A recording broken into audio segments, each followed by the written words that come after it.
Hello आप सभी माताओं एवं बहनों का एक बार फिर से स्वागत है आपके अपने चैनल स्टडी ओनली में। तो महिला पर्यवेक्षक भर्ती 2025 के लिए आज की जो क्लास है जनजातीय योजनाओं से संबंधित आज के जितने भी क्वेश्चन देखने को मिलेंगे। टॉपिक जो है जनजातीय योजनाएं से संबंधित क्वेश्चन आपको देखने को मिलेंगे। ठीक है, फुल एमसीक्यू के माध्यम से आपको क्वेश्चन करवाए जाएंगे उसके और जो क्वेश्चन आपसे एग्जाम में पूछे जा रहे हैं जो कि एनालिसिस में आप लोगों ने भी देखा होगा। और इससे काफ़ी ज़्यादा जो माताएं बहनें हमसे टेलीग्राम चैनल पर जुड़ी हैं वो लोग बोल रही थी कि जनजातीय योजनाओं के क्वेश्चन करवा दीजिए। आज हमने जितने भी क्वेश्चन है जनजातीय योजनाओं से संबंधित प्रश्न ही लिए हैं। ठीक है, क्लास की पीडीएफ के लिए आप लोग हमारा जो टेलीग्राम चैनल है जिसका लिंक आपको वीडियो के डिस्क्रिप्शन में मिल जाएगा, वहां से ज्वाइन करके आप इस क्लास की और इसके अलावा बाकी जो भी क्लासेस होती हैं सभी क्लासेस की पीडीएफ आप लोग वहीं से प्राप्त कर सकते हैं।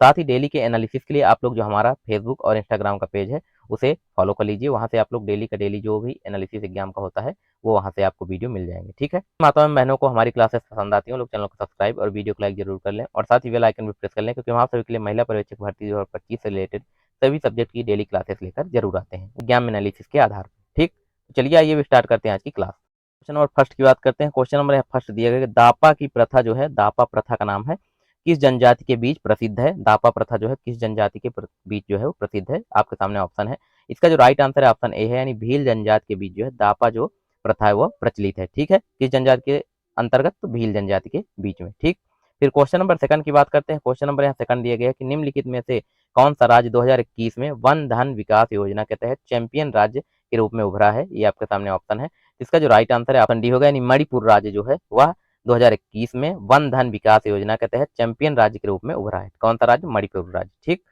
फिर इसके बाद क्वेश्चन नंबर थर्ड की बात करते हैं। क्वेश्चन नंबर थर्ड दिया गया है कि निम्नलिखित कथनों पर विचार कीजिए, यानी आपके सामने कथन दिए गए हैं।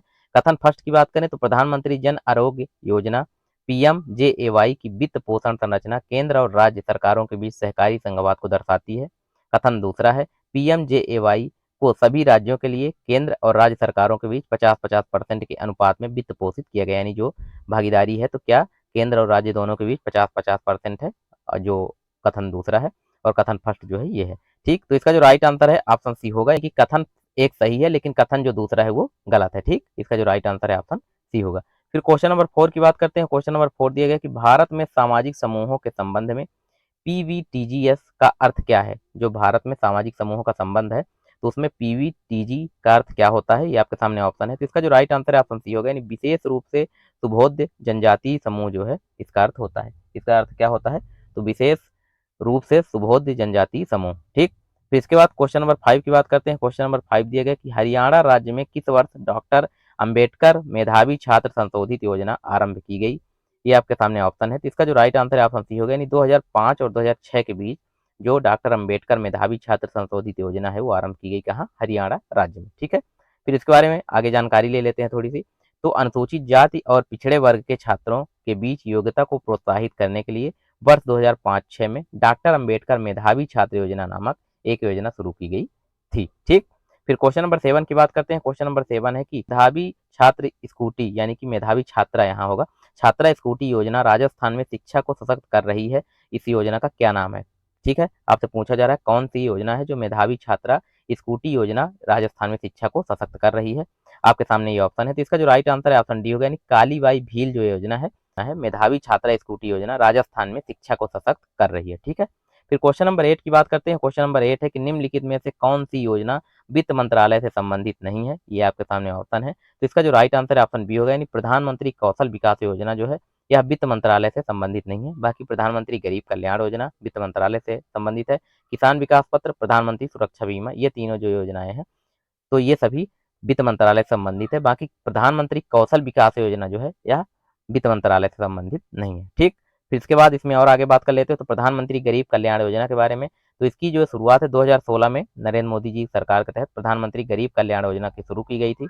और पीएमजीकेवाई ने गोपनीय तरीके से बेहिसाब धन और काले धन की घोषणा करने का और अघोषित आय पर 50% का जुर्माना देने के बाद अभियोजन से बचने का अवसर प्रदान किया था। ठीक है, जो यह कराधान कानून अधिनियम 2016 को एक हिस्सा है, यानी जो कराधान कानून है अधिनियम उसी का एक यह हिस्सा है। 2016 का जो कराधान कानून बनाया गया है उसी अधिनियम का एक हिस्सा है। ठीक, फिर अगली योजना किसान विकास पत्र की बात करते हैं। तो यह योजना भारतीय डाकघर के अधीन है। यह योजना 1988 में शुरू किया गया, एक छोटा बचत प्रमाण पत्र होता है। ठीक है, यह एक बचत प्रमाण पत्र योजना है जिसे दीर्घकालिक वित्तीय अनुशासन को प्रोत्साहित करने के लिए लॉन्च किया गया था। और इसमें आगे बात करें तो 18 वर्ष से अधिक का कोई भी भारतीय नागरिक किसान विकास पत्र खरीद सकता है। ठीक। और प्रधानमंत्री सुरक्षा बीमा योजना की बात करें फिर आगे, तो यह भारत में एक प्रकार की बीमा योजना है। इसे 9 मई 2015 को लॉन्च किया गया था। ठीक है, प्रधानमंत्री जो सुरक्षा बीमा है इसे कब लॉन्च किया गया, तो 9 मई 2015 को लॉन्च किया गया और यह 18 से 70 वर्ष के बीच के सभी भारतीय नागरिकों के लिए लागू होता है। क्वेश्चन नंबर 9 की बात करते हैं। क्वेश्चन नंबर 9 दिया गया, आईटीडीपी निम्नलिखित में से किस एक को संदर्भित करता है, ये आपके सामने ऑप्शन है। तो इसका जो राइट आंसर है ऑप्शन सी होगा, यानी एकीकृत जनजातीय विकास कार्यक्रम जो है यह संदर्भित करता है आईटीडीपी को। ठीक, किसको संदर्भित करता है, आईटीडीपी को, एकीकृत जनजातीय विकास कार्यक्रम। ठीक है, फिर इसके बाद क्वेश्चन नंबर 10 की बात करते हैं। क्वेश्चन नंबर 10 दिया गया है कि जनजातीय कल्याण के संबंध में निम्नलिखित में से कौन सा कथन सही नहीं है। ऑप्शन ए की बात करें, व्यापक जनजातीय विकास कार्यक्रम का उद्देश्य भूमि विकास क्रियाकलाप, छप्पर युक्त घरों, रूफ हाउस जिसे बोलते हैं, का सुधार और आधारिक संरचना का विकास आदि।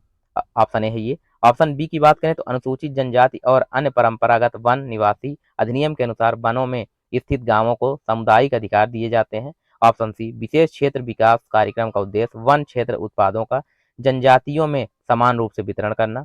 ऑप्शन डी की बात करें तो जनजातीय उप योजना के लिए विशेष केंद्रीय सहायता के अंतर्गत गरीबी रेखा से नीचे रहने वाले जनजातीय समूहों के लिए डेयरी गाय प्रदान की जाती है। तो इसका जो राइट आंसर है ऑप्शन सी होगा, यानी कि विशेष क्षेत्र, यही आंसर गलत है, बाकी सारे आंसर सही हैं। तो विशेष क्षेत्र विकास कार्यक्रम का उद्देश्य वन क्षेत्र उत्पादों का जनजातियों में समान रूप से वितरण करना, यह इसका ऑप्शन गलत है। ठीक, फिर इसके बाद क्वेश्चन नंबर 11 की बात करते हैं। क्वेश्चन नंबर 11 है कि वन बंधु कल्याण योजना का मुख्य उद्देश्य क्या है।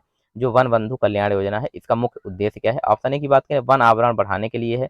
ऑप्शन बी की बात करें वन्य जीवों के संरक्षण के लिए है।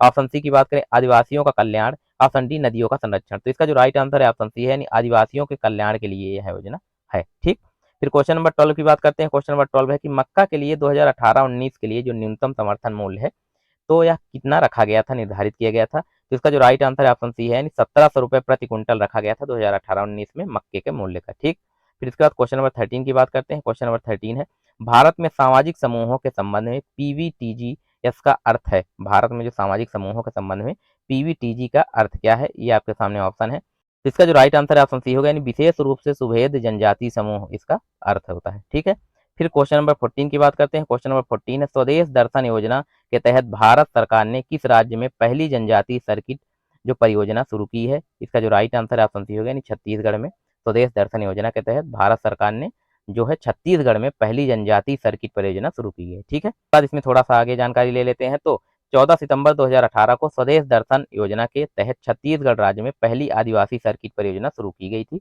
कब, तो 14 सितंबर 2018 को। ठीक है, फिर क्वेश्चन नंबर 15 की बात करते हैं। क्वेश्चन नंबर 15 दिया गया है कि टेक नीव @75 का नवंबर 2021 में विज्ञान और प्रौद्योगिकी मंत्रालय द्वारा उद्घाटन किया गया, जिसका लक्ष्य 2022 के अंत तक डैश डैश के लिए भारत में 30 विज्ञान और प्रौद्योगिकी हब स्थापित करना है। तो इसका जो राइट आंसर है ऑप्शन ए होगा, यानी अनुसूचित जनजाति के लिए भारत में 30 विज्ञान और प्रौद्योगिकी हब स्थापित करना है। ये कब, इसका जो है टेक नीव @75 जो का नवंबर 2021 में विज्ञान और प्रौद्योगिकी मंत्रालय द्वारा उद्घाटन किया गया है। ठीक है, इसका लक्ष्य जो है 2022 तक जो भारत में 30 कितने, तो 30 जो विज्ञान और प्रौद्योगिकी हब स्थापित करना है, किनके लिए, अनुसूचित जनजाति के लिए। ठीक, फिर इसके बाद क्वेश्चन नंबर 16 की बात करते हैं। क्वेश्चन नंबर 16 है कि भारत सरकार ने ट्राइफेड कब बनाया। भारत सरकार ने ट्राइफेड कब बनाया, तो इसका जो राइट आंसर है ऑप्शन सी होगा, यानी 1987 में भारत सरकार ने ट्राइफेड बनाया है। फिर इसके बाद क्वेश्चन नंबर 17 की बात करते हैं। क्वेश्चन नंबर 17 है, हरियाणा राज्य में किस वर्ष डॉक्टर अंबेडकर मेधावी छात्र संशोधित योजना आरंभ की गई। इसका जो राइट आंसर है ऑप्शन सी होगा, यानी 2005 और 2006 में। ठीक है,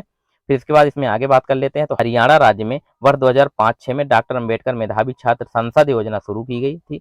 अनुसूचित जाति और पिछड़े वर्ग के छात्रों के बीच योग्यता को प्रोत्साहित करने के लिए वर्ष 2005-2006 में डॉक्टर अंबेडकर मेधावी छात्र योजना नामक एक योजना शुरू की गई थी।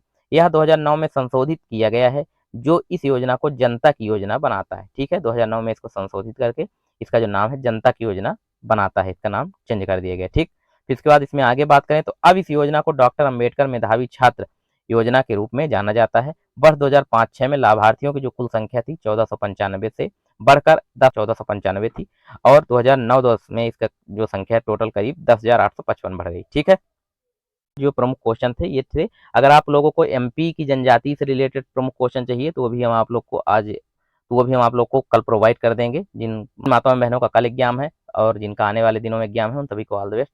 और अगर उसके लिए आप लोग को एमपी की जितनी भी जनजातीय योजनाएँ हैं, अगर वो चाहिए आप लोग को पीडीएफ, तो आप लोग हमको टेलीग्राम पे मैसेज भी कर सकते हैं या फिर कमेंट बॉक्स में कमेंट कर सकते हैं। जिस भी टॉपिक से आप लोग को एमसीक्यू के माध्यम से क्वेश्चन और डिटेल में चाहिए, तो वो आप लोग हमको कमेंट बॉक्स में कमेंट कर सकते हैं, फिर टेलीग्राम चैनल पर हमको मैसेज भी कर सकते हैं, ठीक है?